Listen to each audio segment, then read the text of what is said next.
Class 10th science NCERT का chapter number 8 हम लोग डिस्कस कर रहे हैं और चैप्टर का नाम है हाउ डू ऑर्गेनिज्म रिप्रोड्यूस।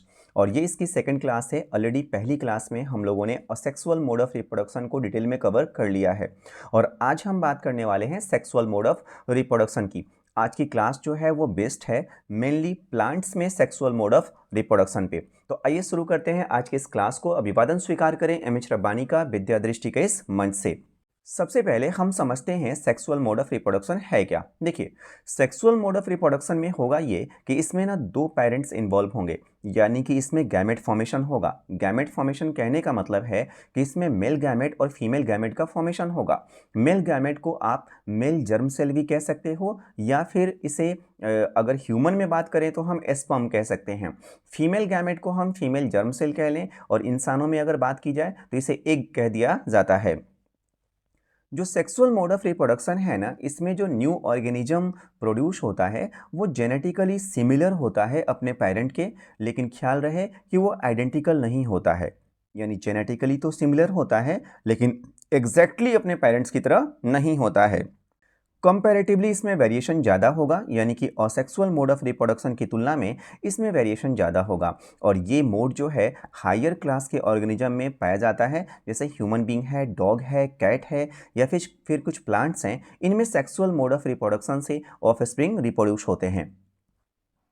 अब सेक्सुअल रिप्रोडक्शन का ना एडवांटेज क्या है, इसका फ़ायदा क्या है। ऑलरेडी हमारे पास एक असेक्सुअल मोड ऑफ रिप्रोडक्शन है, तो फिर सेक्सुअल मोड ऑफ रिप्रोडक्शन की ज़रूरत ही क्यों है। तो देखिए, सेक्सुअल मोड ऑफ रिप्रोडक्शन का सबसे पहला फ़ायदा तो ये है कि इससे ना वेरिएशन ज़्यादा प्रोड्यूस होता है और ये वेरिएशन जो है ना ये इंश्योर करता है सर्वाइवल ऑफ स्पीसीज को इन एडवर्स कंडीशन।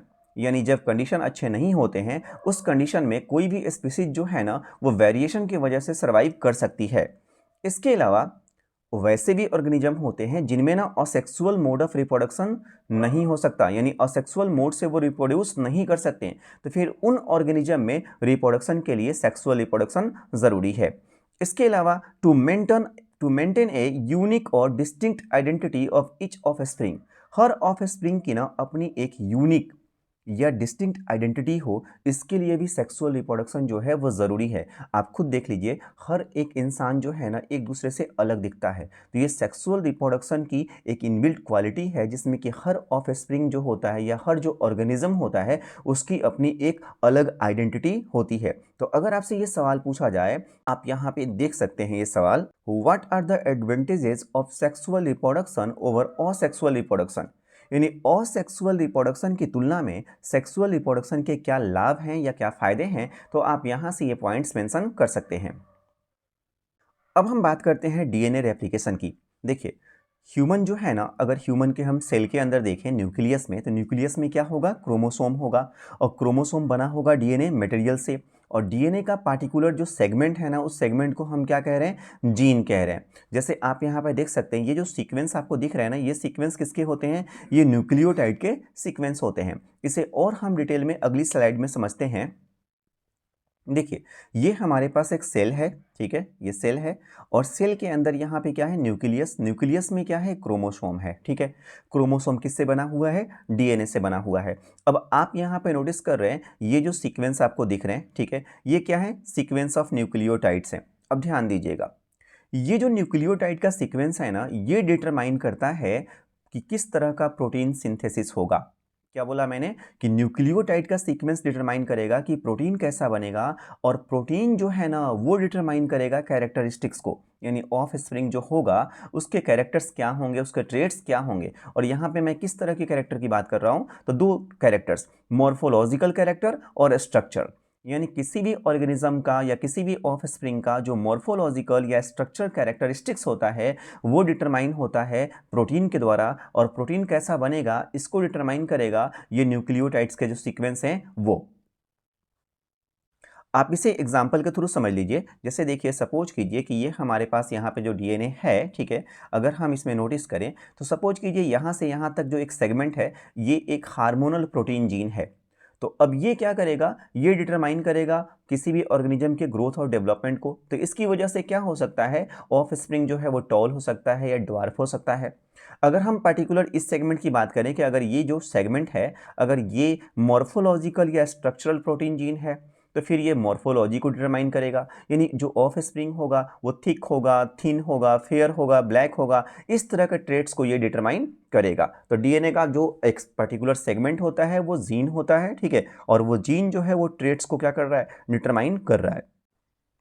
अब डीएनए रेप्लिकेशन से जुड़े हुए ना कुछ बेसिक सवाल है। पहला सवाल तो यही है कि डीएनए रेप्लिकेशन है क्या।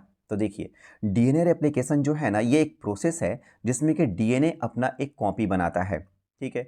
और डीएनए रेप्लिकेशन जो है ना वो सेल साइकिल के सिंथेसिस फेज में होता है, यानी सेल साइकिल के अंदर कई सारे फेज होते हैं, उसमें जो सिंथेसिस फेज होता है उसी फेज में डीएनए रेप्लिकेशन होता है। अब दूसरा सवाल हमारे पास ये है कि क्या ये एक फुल प्रूफ प्रोसेस है। तो देखिए, डीएनए रेप्लिकेशन एक फुल प्रूफ प्रोसेस तो है, बट फिर भी अल्ट्रेशन की पॉसिबिलिटी रहती है, और इन्हीं अल्ट्रेशन की वजह से वेरिएशन प्रोड्यूस होता है किसके अंदर, डॉटर सेल के अंदर। नेक्स्ट इससे रिलेटेड जो क्वेश्चन है वो ये है कि what is the importance of DNA copying in reproduction, यानी रिप्रोडक्शन के प्रोसेस में ना डीएनए कॉपीइंग का इंपॉर्टेंस क्या है। और ये काफ़ी इंपॉर्टेंट सवाल है, कई बार बोर्ड के एग्जाम में ये पूछा जा चुका है कि डीएनए जो रेप्लिकेशन होता है इसका क्या इंपॉर्टेंस है रिप्रोडक्शन के प्रोसेस में। तो देखिए, डीएनए कॉपीइंग जो है ना वो एसेंशियल पार्ट है रिप्रोडक्शन का प्रोसेस में। क्यों एसेंशियल है, क्योंकि जो जेनेटिक इंफॉर्मेशन होते हैं ना वो इसी के थ्रू पास आउट होंगे पेरेंट से ऑफ स्प्रिंग में। इसके अलावा डीएनए जो है ना उसमें सारा का सारा इंफॉर्मेशन होता है, ठीक है, किस चीज़ को लेकर, प्रोटीन सिंथेसिस को लेकर। और आपको पता ही है कि जैसा प्रोटीन सिंथेसिस होगा ना वैसा ही बॉडी डिज़ाइन होगा ऑफ स्प्रिंग का। इसके अलावा डीएनए रेप्लिकेशन ही है जिसकी वजह से कोई भी ऑर्गेनिज्म जो है ना वो प्रोड्यूस कर पाता है ऑफ स्प्रिंग को अपनी तरह, यानी अपने से मिलते जुलते। तो इसी वजह से डीएनए रेप्लिकेशन जो है उसका रिप्रोडक्शन के प्रोसेस में इंपॉर्टेंस है। डीएनए कॉपीइंग जो है वो एसेंशियल है दो चीज़ों के लिए। पहला है for the inheritance of traits of the parent, parents के जो ट्रेट्स हैं ना वो ऑफ स्प्रिंग में इनहेरिट हो सके, इसके लिए डीएनए रेप्लिकेशन ज़रूरी है। इसके अलावा वेरिएशन के लिए भी ये क्या है, ज़रूरी है, जो कि बेसिस है किसके लिए, ओरिजिन ऑफ न्यू स्पीसीज, यानी नई नई प्रजातियों के उद्भव के लिए ज़रूरी है। सेक्सुअल रिप्रोडक्शन के प्रोसेस के दौरान ना दो इंपॉर्टेंट चीज़ें होती हैं, एक होता है गैमेट फॉर्मेशन और दूसरा होता है फ्यूज़न ऑफ गैमेट। अब यहाँ पे ना हम सबसे पहले बात करते हैं गैमेट की, जिसे हम क्या कहते हैं, जर्म सेल कहते हैं। देखिए, जो सिंपल ऑर्गेनिज्म होते हैं ना, जो बहुत ज़्यादा सिंपल ऑर्गेनिज्म होते हैं, उनमें जो जर्म सेल्स होते हैं वो काफ़ी ज़्यादा डिफरेंट नहीं होते हैं, मतलब एक दूसरे से डिफरेंट नहीं होते हैं। मेल जर्म सेल और फीमेल जर्म सेल के बीच में कुछ खास डिफ्रेंसिएशन नहीं होता है। कभी कभी तो ऐसा भी होता है कि वो दोनों बिल्कुल सिमिलर होते हैं, लेकिन जैसे जैसे ऑर्गेनिज्म का बॉडी डिज़ाइन जो है ना वो कॉम्प्लेक्स होता जाता है, तो जो जर्म सेल है ना वो भी डिफ्रेंशिएटेड होते जाते हैं। जैसे कि ह्यूमन बींग की बात करें तो मेल जर्म सेल का स्ट्रक्चर अलग है और फीमेल जर्म सेल का स्ट्रक्चर अलग है, और दोनों का अपीयरेंस भी अलग है। अब यहाँ पे हम ह्यूमन जर्म सेल में ना मेल गैमेट और फीमेल गैमेट, यानी मेल जर्म सेल और फीमेल जर्म सेल के बीच के डिफरेंस को समझते हैं। देखिए, मेल गैमेट को हम स्पर्म कहेंगे और फीमेल गैमेट को हम ओवम कहेंगे या एग कहेंगे। मेल गैमेट जो है ना उसका साइज जो है वो स्मॉल है, साइज में स्मॉलर होता है, और ये कंपैरेटिवली लार्जर होगा। मेल गैमेट मोटाइल होता है, ये नॉन मोटाइल होता है, और इसमें less amount of food reserve होता है, इसमें ज़्यादा फूड रिजर्व होता है। तो ये दोनों के बीच का डिफरेंस है। मेल गैमेट के स्ट्रक्चर को देखना हो या स्पर्म के स्ट्रक्चर को आप समझना चाहते हैं तो आप यहाँ पे समझिए। देखिए, स्पर्म के स्ट्रक्चर में ना तीन पार्ट होते हैं, एक इसका होता है हेड, दूसरा होता है इसका मिडिल पार्ट, और तीसरा होता है इसका टेल। अगर हम हेड की बात करें ना तो हेड में यहाँ पे क्या है, एक्रोसोम है, ठीक है, तो ये हो गया एक्रोसोम। और ये जो रेड पार्ट की तरह दिख रहा है ना ये यहाँ पे क्या हो गया, न्यूक्लियस। ये है इसका सेंट्रियोल, और इसे हम बोलेंगे यहाँ पे क्या है, ये नेक है, नेक, ठीक है।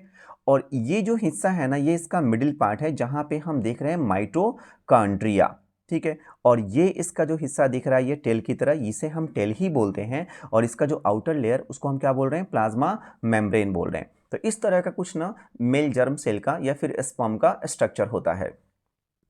फीमेल जर्म सेल की बात करें या ओवम की बात करें तो ओवम का स्ट्रक्चर कुछ ऐसा दिखता है, ठीक है। इसमें ये हम न्यूक्लियस नोटिस कर रहे हैं, ठीक है। इसके अलावा ये इसका साइटोप्लाज्म हो गया, इसके अलावा बाकी जो चीज़ें हैं ना जो यहाँ पे मेंशन की गई हैं वो क्लास 10th के पॉइंट ऑफ व्यू से आपके लिए उतनी ज़रूरी नहीं है, बस आप एक बार इसको देख लें कि फीमेल जर्म सेल जो है वो कैसा होता है। अब एक टर्म है जाइगोट। देखिए, जब मेल गैमेट और फीमेल गैमेट आपस में फ्यूज होते हैं, मेल गैमेट यानी मेल जर्म सेल और फीमेल गैमेट यानी फीमेल जर्म सेल, ये आपस में फ्यूज होते हैं तो उससे बनता है जाइगोट। जैसे आप यहाँ देख सकते हैं, यहाँ पे हम ह्यूमन बीइंग की बात कर रहे हैं, ये क्या है, स्पर्म्स हैं और इस सेंटर में क्या है, ओवम या एग है। तो स्पर्म और एग आपस में फ्यूज होंगे तो उससे क्या बनेगा, जाइगोट बनेगा। उसी तरह आप यहाँ पे फ्लावर्स में भी देख सकते हैं, फूल में, ये हम क्या है, पोलन ग्रेन है, ठीक है, पोलन ग्रेन है। और ये पोलन ग्रेन जो है ना वो यहाँ पे क्या होगा, एग होगा, उसके साथ आकर क्या करेगा, फ्यूज करेगा और इससे क्या बनेगा, जाइगोट बनेगा। अब एक चीज़ आप ख्याल रखिए कि जाइगोट जो है ना, zygote requires sufficient stores of energy, यानी इसे सफिशिएंट अमाउंट ऑफ एनर्जी चाहिए, किस लिए, ग्रो करने के लिए, डेवलप करने के लिए एक नए ऑर्गेनिज्म के फॉर्म में। अब हम आते हैं अपने मेन टॉपिक पे, जो टॉपिक है आज का हमारा, रिप्रोडक्शन इन प्लांट्स। देखिए, प्लांट्स में रिप्रोडक्शन की बात करें तो प्लांट्स में असेक्सुअल और सेक्सुअल दोनों मोड से रिप्रोडक्शन होता है। असेक्सुअल मोड से जो रिप्रोडक्शन होता है वो प्लांट्स के वेजिटेटिव पार्ट से होता है, और जो सेक्सुअल मोड ऑफ रिप्रोडक्शन है वो प्लांट के रिप्रोडक्टिव पार्ट से होता है। तो अब सवाल है, वेजिटेटिव पार्ट क्या है, तो वेजिटेटिव पार्ट है रूट, स्टेम और लीफ, और इनके थ्रू रिप्रोडक्शन ऑलरेडी हम कवर कर चुके हैं। अगर हम सेक्सुअल मोड ऑफ रिप्रोडक्शन की बात करें तो रिप्रोडक्टिव पार्ट क्या है, प्लांट में फ्लावर होता है, और फ्लावर के अंदर मेल पार्ट और फीमेल पार्ट होते हैं। मेल पार्ट को हम स्टेमेन बोलते हैं और फीमेल पार्ट को हम पिस्टिल बोलते हैं। तो आइए इसे और डिटेल में देखते हैं। प्लांट्स के अंदर अगर असेक्सुअल मोड ऑफ रिप्रोडक्शन की बात करें तो इसके कुछ ना बेनिफिट भी हैं, जैसे ये फास्ट है, काफ़ी इजी प्रोसेस है। सीडलेस प्लांट्स को भी ना असेक्सुअल मोड ऑफ रिप्रोडक्शन से प्रोड्यूस किया जा सकता है। इसमें सिमिलर ऑफ स्प्रिंग प्रोड्यूस होते हैं, और सबसे बड़ी बात क्या है ना कि हम ऑफ स्प्रिंग में डिजायर्ड ट्रेट्स को डेवलप कर सकते हैं, यानी जैसा कैरेक्टरिस्टिक्स हमें चाहिए, जैसा ट्रेट्स चाहिए वैसा ट्रेट्स ना हम ऑफ स्प्रिंग में डेवलप कर सकते हैं, या वैसा ऑफ स्प्रिंग हम प्रोड्यूस कर सकते हैं। लेकिन इसकी कुछ कमियां भी हैं। कमियां ये है कि पेरेंट्स के अंदर जो डिजीज होती है ना, उन डिजीज के ट्रांसमिट होने की, ऑफ स्प्रिंग में ट्रांसमिट होने की पॉसिबिलिटी बहुत ज़्यादा होती है, और इसमें वेरिएशन काफ़ी कम होता है, जो कि स्पीसीज के इवोल्यूशन के लिए ज़रूरी है। प्लांट्स में सेक्सुअल मोड ऑफ रिप्रोडक्शन की बात करें तो काफ़ी स्लो और कॉम्प्लेक्स प्रोसेस माना जाएगा कंपैरेटिवली असेक्सुअल के, ठीक है। इसमें वेरिएशन जो है ना, ठीक है, वो ज़्यादा होगा, किसके कंपैरिजन में, असेक्सुअल के कंपैरिजन में, तो वेरिएशन ज़्यादा होगा। लेकिन एक फ़ायदा इसमें और भी है, और वो ये है कि इसमें ना कम पॉसिबिलिटी होती है, जो पेरेंट्स में डिजीज होते हैं ना वो डिजीज ऑफ स्प्रिंग में हो, इसकी पॉसिबिलिटी कम होती है। तो यहाँ पे आप प्लांट्स के अंदर असेक्सुअल और सेक्सुअल मोड ऑफ रिप्रोडक्शन में डिफ्रेंशिएट कर सकते हैं। अब आइए स्ट्रक्चर ऑफ फ्लावर को समझते हैं। देखिए, फ्लावर के स्ट्रक्चर में ना मेनली हमें दो पार्ट की बात करनी है, एक इसका मेल पार्ट होता है और दूसरा इसका फीमेल पार्ट होता है, ठीक है। बट उससे पहले दो और पार्ट्स हैं, वो देखिए क्या है। सबसे जो आउटर लेयर होता है ना वो होता है सीपल। ये जो ग्रीन लीफ की तरह का स्ट्रक्चर दिख रहा है ना आपको, तो ये क्या है, ये है सीपल। और ये जिसे हम पंखुड़ी कहते हैं, ये क्या हो गया, पीटल हो गया। ये दोनों के दोनों सीपल और पीटल जो है ना, ये फ्लावर के रिप्रोडक्टिव पार्ट नहीं है, ठीक है। फ्लावर के रिप्रोडक्टिव पार्ट की बात करें तो मेल पार्ट में क्या है, स्टेमन है, और स्टेमन किससे मिलकर बना हुआ है, दो चीज़ों से, एंथर और फिलामेंट से। तो आप नोटिस कीजिए, ये जो ग्रीन सा स्ट्रक्चर आपको दिख रहा है ट्यूब की तरह, ये क्या है, फिलामेंट है, और इसके टॉप पर ये जो येलो स्ट्रक्चर दिख रहा है, ठीक है, ये क्या है, एंथर है, और इसी एंथर के अंदर क्या होता है, पॉलन ग्रेन होता है, जिसमें कि मेल जर्म सेल होता है। तो ये तो मेल पार्ट हो गया। अब अगर हम फीमेल पार्ट की बात करें तो देखिए, फीमेल पार्ट को हम पिस्टिल कहते हैं, और फीमेल जो पार्ट है ना वो तीन चीज़ों के मिलने से बना हुआ है। ओवेरी जो सबसे लोअर पार्ट है, ये रहा ओवेरी, ठीक है, और ये जो ट्यूब की तरह का स्ट्रक्चर यहाँ पे जा रहा है ना, ठीक है, इसको हम क्या बोल रहे हैं, स्टाइल, और सबसे टॉप पे इसको हम क्या बोल रहे हैं, स्टिग्मा। तो इसका मतलब ओवेरी, स्टाइल और स्टिग्मा, इन तीनों को मिलाकर हम क्या कह रहे हैं, पिस्टिल, और ये फीमेल पार्ट है। तो पार्ट्स ऑफ फ्लावर में हमने ये समझा कि इसमें ना नॉन रिप्रोडक्टिव पार्ट में क्या है, हमारे पास सीपल और पीटल है। आप यहाँ देख सकते हैं, ये सीपल है, ठीक है, और ये क्या है, पीटल है। रिप्रोडक्टिव पार्ट की बात करें तो मेल रिप्रोडक्टिव पार्ट को हमने स्टैमेन कहा, और स्टैमेन किससे मिलकर बना हुआ है? एंथर और फिलामेंट से। आप यहाँ देख सकते हैं एंथर और ये फिलामेंट, और इनके मिलने से क्या बना है? स्टैमेन बना है। फीमेल रिप्रोडक्टिव पार्ट को हमने क्या बोला? पिस्टिल बोला, और ये किसके मिलने से बना हुआ है? ओवेरी, स्टाइल और स्टिग्मा। तो ये ओवेरी है, स्टाइल है और ये स्टिग्मा है, इनके मिलने से पिस्टिल बना। अब देखिए फ्लावर्स जो होते हैं ना वो दो तरह के होते हैं, बाइसेक्सुअल और यूनिसेक्सुअल। बाइसेक्सुअल फ्लावर का मतलब है कि इसके अंदर मेल जर्म सेल और फीमेल जर्म सेल दोनों होगा। तो अगर हम मेल जर्म सेल या मेल गैमेट की बात करें तो उसे हम क्या कह रहे हैं? स्टैमेन। और फीमेल गैमेट की बात करें उसे हम क्या कह रहे हैं? पिस्टिल। तो वो फ्लावर जिसमें कि स्टैमेन और पिस्टिल दोनों होगा उसे हम बोलेंगे बाइसेक्सुअल फ्लावर, और वो फ्लावर जिसमें स्टैमेन या पिस्टिल में से कोई एक हो उसे हम बोलेंगे यूनिसेक्सुअल फ्लावर। जैसे देखिए बाइसेक्सुअल फ्लावर के एग्जाम्पल आप देख सकते हैं, चाइना रोज है, मस्टर्ड फ्लावर है, ठीक है, हिबिस्कस फ्लावर है, ये सारे के सारे जो हैं बाइसेक्सुअल हैं। पपाया या वाटरमेलन जो है ये यूनिसेक्सुअल फ्लावर है, यानी इनके पास कोई एक ही होगा, या तो स्टैमेन होगा या तो पिस्टिल होगा। अब यूनिसेक्सुअल फ्लावर की बात करें तो इसमें दो तरह के फ्लावर हो सकते हैं, मेल फ्लावर और फीमेल फ्लावर। तो मेल फ्लावर जो होगा ना उसके पास मेल रिप्रोडक्टिव पार्ट होगा, यानी उसके पास क्या होगा? स्टेमन होगा, और ऐसे फ्लावर को ना हम देख के पहचान सकते हैं, ये ब्लूमिंग फ्लावर होते हैं, यानी ये खिले हुए होते हैं। और फीमेल फ्लावर की बात करें तो इसके पास फीमेल रिप्रोडक्टिव पार्ट होगा, ठीक है, और फीमेल रिप्रोडक्टिव पार्ट का मतलब क्या हुआ? पिस्टिल होगा। और ये फ्लावर्स जो होते हैं ना बर्ड की तरह होते हैं, यानी कली की तरह होते हैं। तो ये दोनों जो है ना एक दूसरे से काफी क्या दिखते हैं? डिफरेंट दिखते हैं। एक टिपिकल फ्लावर के स्ट्रक्चर में ना चार इंपॉर्टेंट चीजें होती हैं, ठीक है, चार इंपॉर्टेंट चीजें होती हैं। नंबर वन कैलिक्स, दूसरा है कोरोला, तीसरा है एंड्रोशियम और चौथा है जाइनोशियम गाइनोशियम। तो इन चारों को ना हम एक बार डिटेल में देखते हैं। सबसे पहले हम बात करते हैं कैलिक्स की। देखिए कैलिक्स जो है ना ये सबसे आउटर मोस्ट लेयर है, सबसे बाहर का लेयर है, ठीक है, फ्लावर के अंदर। और ये ग्रीन लीफ की तरह का स्ट्रक्चर होता है जिसे हम सीपल कहते हैं। जैसे आप यहाँ देख सकते हैं, आप नोटिस कीजिए, ये रहा सीपल, ठीक है। ये क्या करता है, इसका काम क्या है? तो ये प्रोवाइड करता है प्रोटेक्शन टू द बर्ड, यानी कली को प्रोटेक्शन प्रोवाइड करता है इनिशियल स्टेज में। यानी फ्लावर जब इनिशियल स्टेज में होता है, बर्ड के फॉर्म में होता है, तो उसको प्रोटेक्शन प्रोवाइड करता है सेपल। अब कोरोला की बात करें तो ये सेकंड होल्ड है, ठीक है, फ्लावर का। और ये ना लीफ लाइक स्ट्रक्चर होता है बट कलरफुल होता है, कलरफुल लीफ लाइक स्ट्रक्चर होता है, और इसको हम नॉर्मली क्या कहते हैं? पीटल कहते हैं, पीटल, ठीक है। इसका काम क्या है? ये ना अट्रैक्ट करता है इंसेक्ट्स को और बर्ड्स को, और इससे ये होता है कि ये ना पॉलिनेशन में हेल्प करता है। तो अगर आपसे ये पूछा जाए कि पीटल का रिप्रोडक्शन में कोई इंपॉर्टेंस है क्या, तो बस इसका ये इंपॉर्टेंस है कि ये पॉलिनेशन के प्रोसेस में हेल्प करेगा। कैसे? तो इंसेक्ट्स को और बर्ड्स को अपनी ओर अट्रैक्ट करके। तो आप यहाँ पे नोटिस कर सकते हैं ये क्या है, ये जो रेड रेड सा दिख रहा है ना, ये सब ये क्या है? इसका पीटल है। एंड्रोसियम की बात करें अगर हम, तो देखिए ये थर्ड होल्ड है फ्लावर का, और इसको हम नॉर्मली स्टेमन कह दिया करते हैं, ठीक है। स्टेमन जो है ना वो मेल रिप्रोडक्टिव पार्ट है फ्लावर का, और इसमें क्या क्या चीज़ें शामिल होती हैं? तो इसमें ना एक सिलेंडर की तरह का स्टाक होता है जिसे हम क्या कहते हैं? सिलेंड्रिकल स्टाक होता है, जैसे आप यहाँ पे नोट कर सकते हैं, और इसे आप कह रहे हो फिलामेंट। और इसके टॉप पे क्या होता है? एंथर होता है, और इसी एंथर में होते हैं पोलन ग्रेन जो कि मेल जर्म सेल हैं। गाइनोशियम की बात करें तो ये प्लांट्स के बिल्कुल ये फ्लावर के बिल्कुल सेंटर में होता है, और इसे हम पिस्टिल के तौर पे जानते हैं। और इसमें क्या क्या शामिल होता है? तो इसका ना जो बेस होता है वो स्वेलन होता है, यानी इसका बेस जो है वो फुला हुआ होता है, और उसको हम कहते हैं ओवेरी। जैसे आप यहाँ देख सकते हैं, ये क्या है? इसका ओवेरी हो गया, ठीक है। एक इसमें सिलेंडर की तरह ट्यूब होता है, और उसे हम बोलते हैं स्टाइल। तो ये ओवेरी के ऊपर का जो ये स्ट्रक्चर आपको यहाँ पे दिख रहा है, ये क्या है?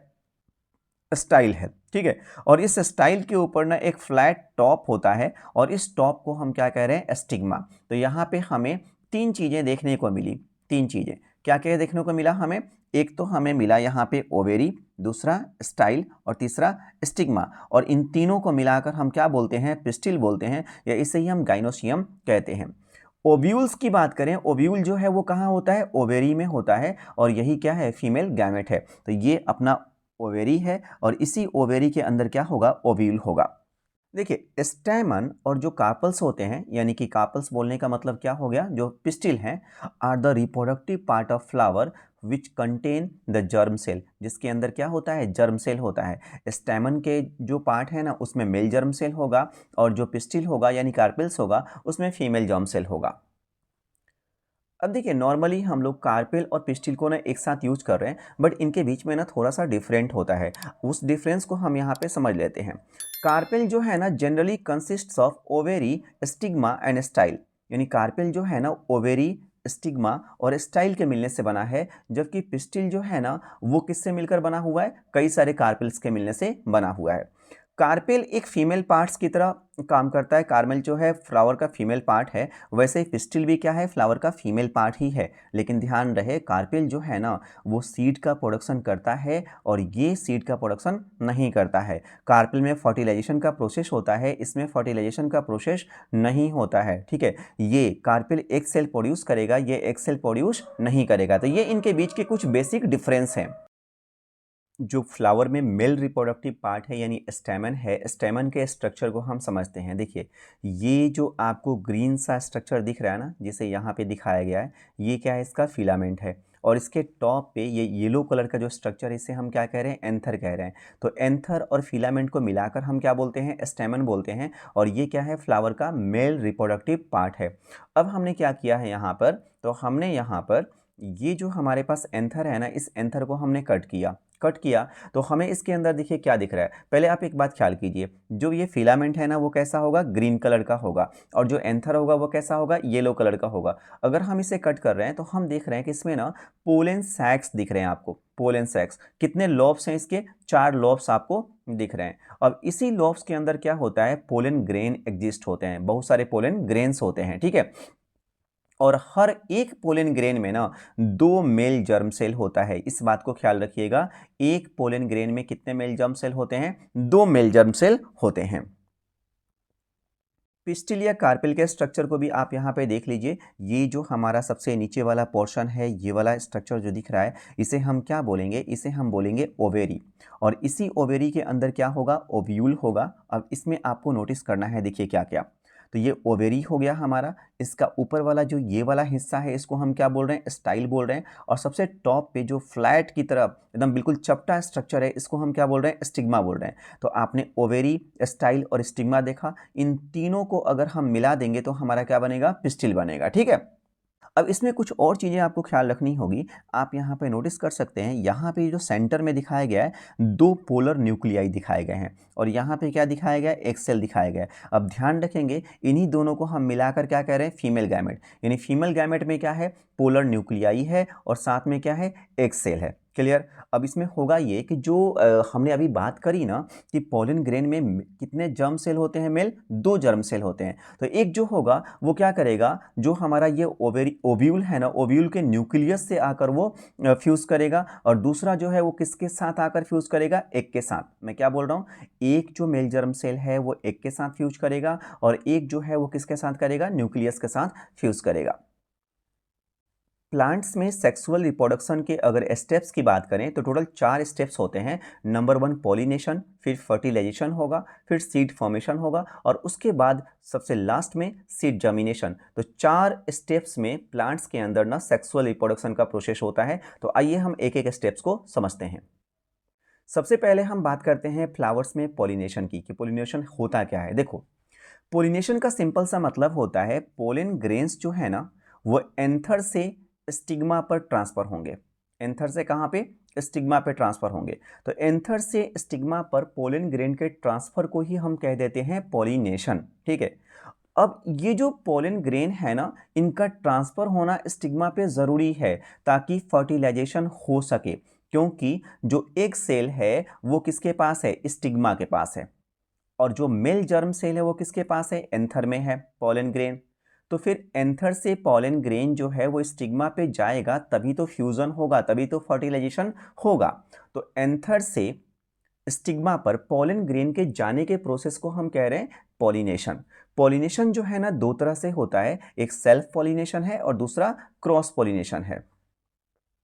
तो सबसे पहले हम सेल्फ पॉलिनेशन को समझते हैं। आप यहाँ पे इस फ्लावर को देखिए, इस फ्लावर में क्या हो रहा है, ये जो फ्लावर का एंथर है, इस एंथर से पोलन ग्रेन निकल रहे हैं और इसी फ्लावर के स्टिग्मा पे आ रहे हैं, तो इसे हम कहेंगे सेल्फ पोलिनेशन।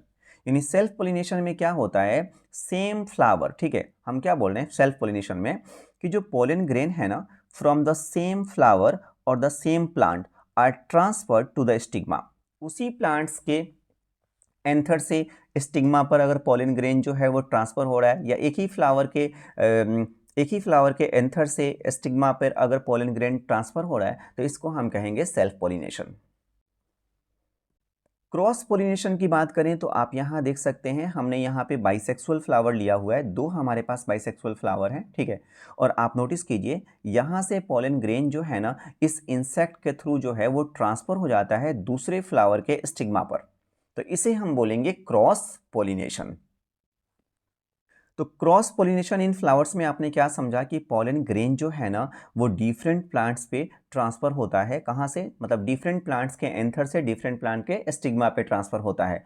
क्रॉस पोलिनेशन को बेटर माना जाता है सेल्फ पोलिनेशन की तुलना में, क्योंकि इससे ना वेरिएशन की पॉसिबिलिटी ज़्यादा होती है। एजेंट्स ऑफ पोलिनेशन क्या है, मतलब फ्लावर्स में पोलिनेशन के एजेंट्स किसे कहा जाता है, तो देखिए बहुत सारे ऐसे एजेंट्स होते हैं जो कि पोलिनेशन में हेल्प करते हैं और उन्हें ही हम कहते हैं एजेंट्स ऑफ पोलिनेशन। जैसे इंसेक्ट्स है, एनिमल है, एयर है, वाटर है, इनके थ्रू क्या होता है, ये जो पोलन ग्रेन्स है ना, वो क्या होता है दूसरे फ्लावर तक पहुंच जाता है, या वो फिर एंथर से निकल कर स्टिग्मा तक पहुंचता है। तो एंथर से स्टिग्मा तक पोलन ग्रेन को पहुंचाने में इंसेक्ट्स, एनिमल्स, एयर, वाटर जो है वो हेल्प करते हैं, और इसीलिए हम इन्हें एजेंट ऑफ पोलिनेशन कहते हैं। अब नेक्स्ट जो स्टेप आता है पोलिनेशन के बाद, वो आता है फर्टिलाइजेशन। फर्टिलाइजेशन का सिंपल सा मतलब होता है फ्यूजन। मेल और फीमेल गैमेट के फ्यूजन को हम कहते हैं फर्टिलाइजेशन। और फर्टिलाइजेशन का रिजल्ट क्या होता है, तो इससे बनता है जाइगोट। और ये जाइगोट जो है ना, इसका सेवरल राउंड्स माइटोसिस होता है, यानी बार बार इसका क्या होता है, डिवीज़न होता है, और फिर वो डेवलप हो जाता है इम्ब्रायो के फॉर्म में, और यही इम्ब्रायो जो है सब्सिक्वेंटली डेवलप होकर न्यू इंडिविजुअल बन जाता है। तो हमने यहाँ पे क्या समझा, हमने ये समझा कि मेल और फीमेल गैमेट के फ्यूजन को हम कहते हैं फर्टिलाइजेशन, और फर्टिलाइजेशन से बनता है जाइगोट, और इस जाइगोट का माइटोसिस होता है, इससे ये चेंज हो जाता है इम्ब्रायो में, और यही इम्ब्रायो जो है डेवलप होकर न्यू इंडिविजुअल का फॉर्म ले लेता है। अब फ्लावरिंग प्लांट्स में अगर हम फर्टिलाइजेशन को समझना चाहें तो आप इसे यहाँ पे नोटिस कर सकते हैं। देखिए ये जो हमारे पास फीमेल पार्ट यहाँ पे स्ट्रक्चर में दिखाया गया है, इस फीमेल पार्ट के स्टिग्मा पर पोलन ग्रेन जो है आकर लैंड करेगा।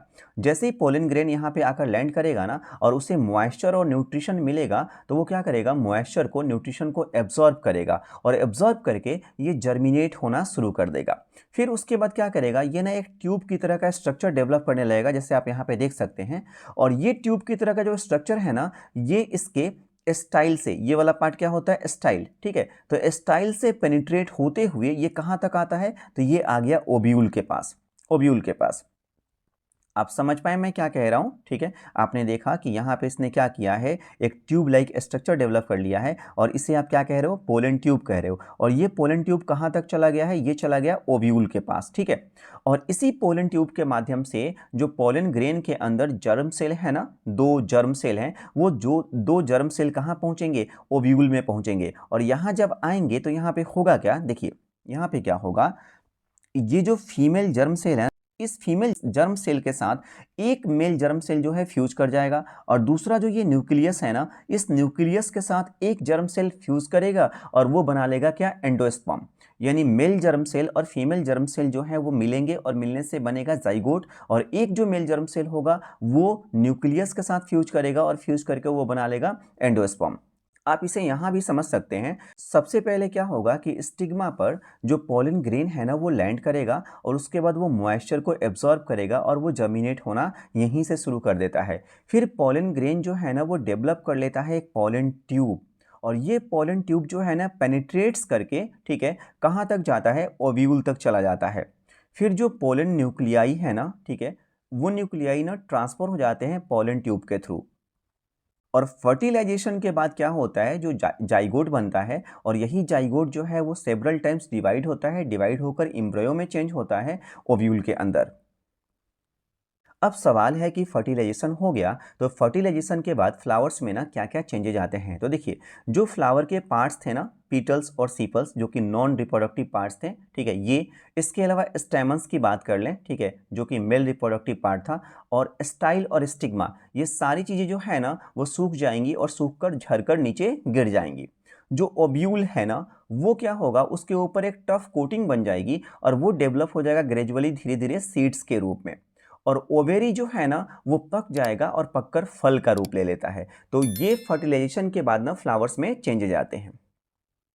सीड फॉर्मेशन की बात करें तो देखिए, हमने बात करी थी ना कि जो पॉलन ग्रेन है उसमें दो जर्म सेल है। तो जो पहला मेल गैमेट है ना, पहला मेल गैमेट, वो क्या करेगा, वो फ्यूज करेगा किसके साथ, तो वो फ्यूज करेगा एक के साथ, और फ्यूज करके वो बना लेगा जाइगोट। जो सेकंड वाला मेल गैमेट है ना, वो फ्यूज करेगा किसके साथ में, तो ओव्यूल के न्यूक्लियस के साथ में, और वो फॉर्म कर लेगा एंडोस्पर्म।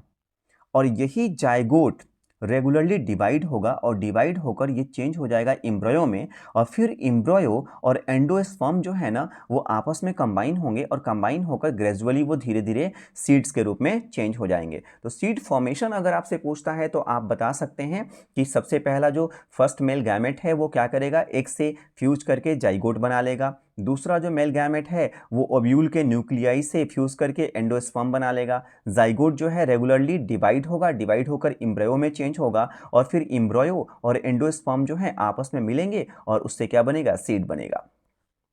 अब हम बात करते हैं लास्ट स्टेज यानी जर्मिनेशन ऑफ सीड्स की। देखिए, आप यहाँ पे सीड को देख सकते हैं। सीड के बाहर जो सबसे बाहर लेयर होता है ना उसको हम कहते हैं सीड कोट, ठीक है। और अगर इस सीड को ना हम ओपन कर दें, खोल दें, तो आपको कुछ ऐसा स्ट्रक्चर देखने को मिलेगा। देखिए, इसमें ये जो दिख रहा है ना आपको, इसको हम क्या बोलते हैं, कोटिलेडॉन। और इसी में क्या होता है, फूड स्टोर रहता है। यानी जब सीड्स जर्मिनेट होते हैं तो उन्हें एनर्जी की ज़रूरत होती है, फूड की ज़रूरत होती है, तो वो फूड उन्हें कहाँ से मिलेगा, तो यहाँ से मिलेगा, कोटिलेडॉन से मिलेगा। इसके अलावा इस पार्ट में जो ये ऊपर वाला पार्ट है ना, इसको हम कहते हैं प्लोम्यूल। प्लोम्यूल, इसे फ्यूचर सूट कहते हैं। फ्यूचर सूट इसलिए कहते हैं क्योंकि यही आगे जाकर ना सूट सिस्टम बनाता है। और ये जो नीचे वाला पार्ट है ना, इसको हम कहते हैं रेडिकल, और इसको हम फ्यूचर रूट कह देते हैं क्योंकि ये आगे जाकर फ्यूचर का रूट सिस्टम बनाता है। तो इस तरह से जब इस सीड को ना फेवरेबल इन्वायरमेंट मिलेगा, यानी कि प्रॉपर टेम्परेचर हो, मॉइस्चर हो, है ना, न्यूट्रिएंट्स मिलेगा, तो ये जर्मिनेट हो जाएगा और जर्मिनेट होकर एक न्यू प्लांट्स के रूप में डेवलप हो जाएगा। तो हमने क्या समझा कि जो सीड है ना उसमें क्या होता है, सीड के अंदर फ्यूचर प्लांट या फिर एम्ब्रयो जो है ना वो रहता है, ठीक है। और ये सीडलिंग के रूप में चेंज होता है, सीड जो है वो सीडलिंग के रूप में चेंज होता है एप्रोप्रिएट कंडीशंस में, और इसी प्रोसेस को हम कहते हैं जर्मिनेशन। यानी सीड का सीडलिंग के रूप में चेंज होना क्या कहलाता है, जर्मिनेशन कहलाता है। सीड जो है ना उसमें एम्ब्रयो होता है और साथ में उसमें क्या होता है, कुछ रिजर्व फूड होते हैं, ठीक है। और इसके चारों तरफ ना एक प्रोटेक्टिव कवरिंग होती है और उस कवरिंग को हम कहते हैं सीड कोट। जब जर्मिनेशन हो रहा होता है ना फेवरेबल कंडीशन में, तो सीड जो है क्या होता है, स्प्राउट होता है, ठीक है। और जो उसका प्लोम्यूल है वो राइज होगा, और राइज होकर वो कहाँ चला जाएगा, तो वो सॉइल के एबव ऊपर की ओर जाएगा, और वो डेवलप हो जाएगा सूट सिस्टम के रूप में। और जो इसका रेडिकल होता है ना वो डाउनवर्ड मूवमेंट करता है और वो डेवलप हो जाएगा रूट सिस्टम में, ठीक है। और जो कोटिलेडॉन है ना ये फूड सप्लाई करता है एम्ब्रयो को, जिस एम्ब्रयो को जर्मिनेशन के लिए क्या है, फूड की ज़रूरत होती है। तो यहाँ पे आपने क्या समझा, आपने ये जाना कि सीड जो है, कोई भी सीड है, उस सीड में क्या है, फ्यूचर प्लांट है, ठीक है। फ्यूचर प्लांट किस फॉर्म में है, एम्ब्रयो के फॉर्म में है। तो ये सीड जो है सीडलिंग के रूप में चेंज होगा और इसे ही हम क्या कहेंगे, जर्मिनेशन कहेंगे, ठीक है। अब इस जर्मिनेशन के प्रोसेस में होता क्या है, सीड के ऊपर ना एक प्रोटेक्टिव कवरिंग होती है, उसको हम कहते हैं क्या, सीड कोट। जब जर्मिनेशन होता है ना तो सीड जो है स्प्राउट करता है, यानी कि वो जो सीड कोट है ना वो कोट फट जाता है। फिर जो प्लोम्यूल है ना वो क्या होता है, सॉइल के एबव राइज होता है, और राइज होकर वो बना लेता है सूट सिस्टम। और जो रेडिकल है ना वो डाउनवर्ड मूवमेंट करता है, और डाउनवर्ड मूवमेंट करके वो बना लेता है रूट सिस्टम। और जो कोटिलेडॉन है ये क्या करता है, तो ये फूड सप्लाई करता है जर्मिनेशन के प्रोसेस के दौरान। अब कुछ एक्सटर्नल फैक्टर्स होते हैं जो कि जर्मिनेशन को क्या करते हैं, अफेक्ट करते हैं। उसमें क्या है, पहला वाटर। देखिए, द पुअर और additional supply of water affect seed germination, यानी कि अगर वाटर सप्लाई कम हो गई या वाटर सप्लाई ज़्यादा भी हो गया तो वह भी क्या करेगा, जर्मिनेशन को अफेक्ट करेगा। टेम्परेचर भी जर्मिनेशन को अफेक्ट करता है, ठीक है। ऑक्सीजन, ये भी जर्मिनेशन को अफेक्ट करेगा। देखिए, जर्मिनेटिंग सीड्स जो होते हैं ना वो रिस्पायर करते हैं बहुत तेज़ी से, ठीक है। और इस प्रोसेस में ना वो काफ़ी ज़्यादा एनर्जी जो है ना वो रिलीज़ करते हैं। क्यों, उनको ये एनर्जी किस लिए चाहिए, वो ग्रोथ के लिए चाहिए। तो इसीलिए ऑक्सीजन की अगर डिफिशियंसी हो गई ना तो ये भी जर्मिनेशन को क्या करेगा, अफेक्ट करेगा।